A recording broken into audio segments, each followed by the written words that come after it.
Dalam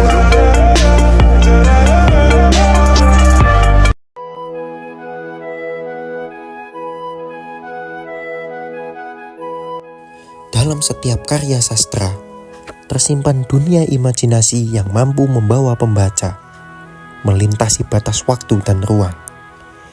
Begitu pula dengan Bulan, novel karya Terelie yang menjadi lanjutan dari petualangan Raib dan kedua sahabatnya. Melalui kisah ini, pembaca diajak menjelajahi dunia paralel yang penuh keajaiban, persahabatan, dan makna keberanian. Dengan gaya bahasa yang khas dan alur yang memikat, Terelie kembali menghadirkan kisah fantasi yang syarat nilai dan emosi.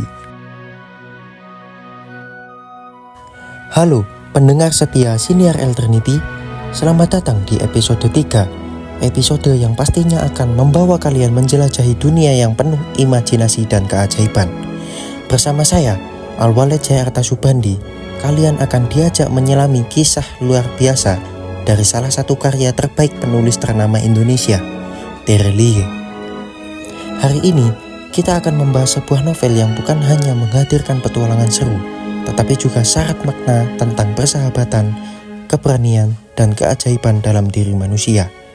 Ya, inilah kisah dari novel Bulan, kelanjutan dari kisah Bumi yang telah lebih dulu memikat hati banyak pembaca dengan dunia paralelnya yang menakjubkan.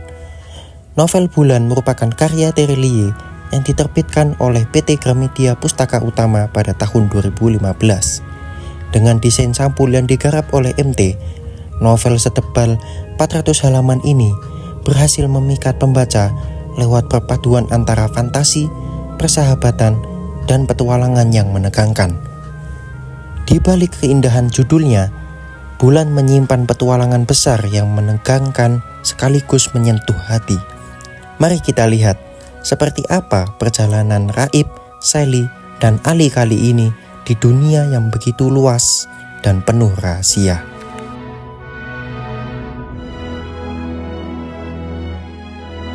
Alkisah, setelah petualangan Raib, Sally, dan Ali dari klan Bulan, kali ini ada tambahan tokoh yakni Ile yang merupakan putra sulung dari Ilo. Petualangan Raib, Sally, dan Ali beserta Ile berlanjut setelah beberapa bulan kemudian. Miss Selena kembali muncul di sekolah membawa kabar menggembirakan. Bersama Af, ia mengajak mereka berkunjung ke klan Matahari selama 2 minggu. Karena Af ingin menemui ketua konsil klan tersebut yang diduga berambisi menguasai klan Matahari untuk melawan Tamus dan membebaskan raja tanpa mahkota. Setibanya di sana, ketua konsil klan Matahari, Vala Taratana IV, justru memanfaatkan mereka untuk menambah kekuatan sang ketua, yakni dengan mengikut sertakan mereka dalam kompetisi mencari bunga matahari, yang mana mereka dijadikan kontingen ke-10.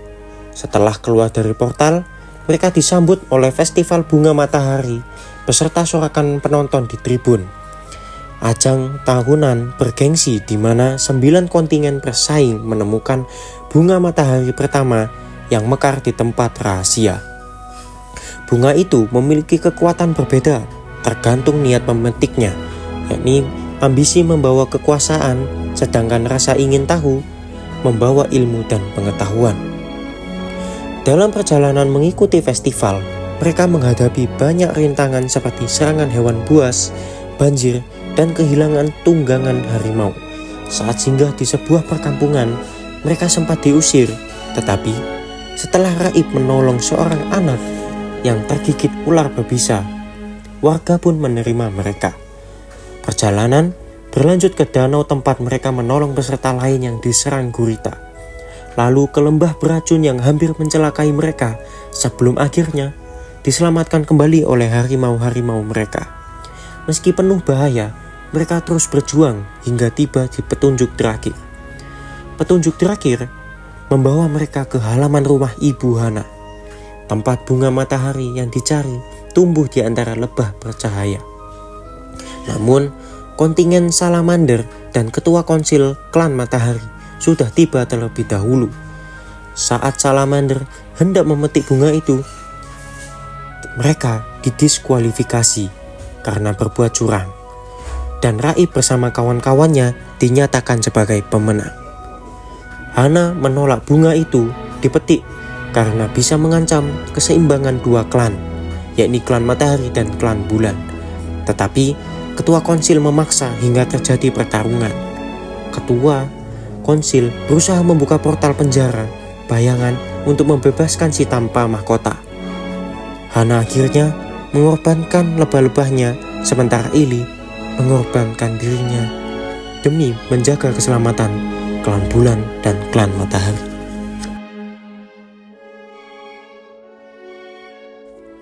Tema dari novel ini adalah petualangan, fantasi, atau persahabatan karena menceritakan 4 remaja yang berpetualang untuk mencari bunga matahari. Alur novel Bulan bisa dikatakan alur campuran karena sering dilakukan pengulangan mengenai kehidupan Raib, Sally, Ali, dan Ili ketika waktu dahulu. Alur pengulangan ini membuat kita lebih mengerti dan menjelaskan banyak hal. Penggambaran tiap tokoh juga menjadi daya tarik tersendiri dalam cerita. Setelah saya baca, Raib digambarkan sebagai siswi yang cantik, lembut, dan penuh perhatian. Sementara Sally memiliki sifat serupa sehingga keduanya menjadi sahabat yang serasi. Kemudian favorit saya ialah Ali. Ia selalu tampak malas dan berpenampilan acak-acakan, tetapi ia menjadi menarik karena kecerdasannya yang luar biasa. Lalu ada Ili, tokoh baru yang tampan, sifat kepemimpinannya, serta kebijaksanaannya dalam mengambil keputusan. Cerita diceritakan melalui tokoh utama, jadi sudut pandang yang digunakan ialah sudut pandang orang pertama. Jadi tokoh utamanya ialah Raib, yang menggunakan kata ganti aku untuk menggambarkan peristiwa dan pengalamannya selama di klan Matahari. Saya menyukai novel Bulan yang memiliki cerita yang sangat menarik, mudah dipahami, penuh pesan moral, dan seru sehingga memaksa pembaca berimajinasi. Ceritanya menggugah perasaan melalui petualangan yang penuh emosi dan aksi. Kemudian kecanggihan teknologi klan Matahari digambarkan secara detail, menambah daya tarik sekaligus memberikan nilai edukatif sekilas mengenai ilmu pengetahuan fisika dan biologi. Detail peristiwa yang rinci juga membantu pembaca membayangkan suasana cerita dengan jelas. Selain itu, munculnya tokoh Ili menambah warna petualangan, serta petualangan membuat imajinasi seakan bermain pada tiap ceritanya. Meski menarik, saya juga merasa novel ini memiliki pola cerita yang cenderung berulang, yang membuat saya merasa sedikit jenuh. Awal konflik terasa sedikit lamban, lalu saya juga sedikit kecewa karena tokoh Ali yang kurang menonjol dibanding seri sebelumnya. Beberapa tokoh juga sulit diucapkan, serta kurang dijelaskan dengan jelas, seperti contoh Ilo. Ilo ialah tokoh yang kurang dijelaskan pada seri Bulan ini. Bahasa yang digunakan oleh penulis terkadang cenderung nyastra, membuat saya sedikit kesusahan memahami istilahnya.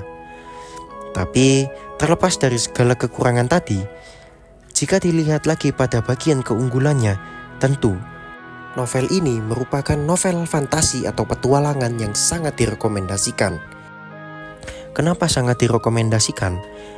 Karena bagi para pecinta novel, bahkan bagi semua kalangan, terutama bagi mereka yang menyukai cerita dengan genre petualangan dan aksi, novel Bulan ini memiliki nilai yang sangat tinggi untuk fantasi yang tiada batasnya.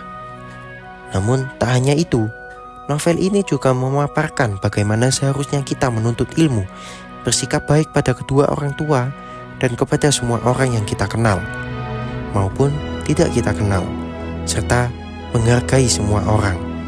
Novel ini sangat menarik, sebuah cerita sederhana yang hanya mencari bunga matahari, menjadi cerita yang mengesankan, membuat imajinasi bermain saat membaca ceritanya. Dan itulah kisah di episode 3 kali ini. Novel Bulan karya Terry Lie tidak hanya menghadirkan petualangan yang seru, tetapi juga menyentuh sisi terdalam tentang arti perjalanan, persahabatan, dan makna menjadi manusia yang terus tumbuh. Semoga kisah ini bisa menginspirasi kita untuk terus berani melangkah, meski dalam gelapnya malam, karena seperti halnya bulan, selalu ada cahaya di setiap kegelapan. Saya, Al-Walid Jaya Arta Subandi, pamit dari Siniar Elternity episode 3. Terima kasih sudah mendengarkan, dan sampai jumpa di episode berikutnya. Tetaplah berimajinasi, karena di sanalah keajaiban bermula.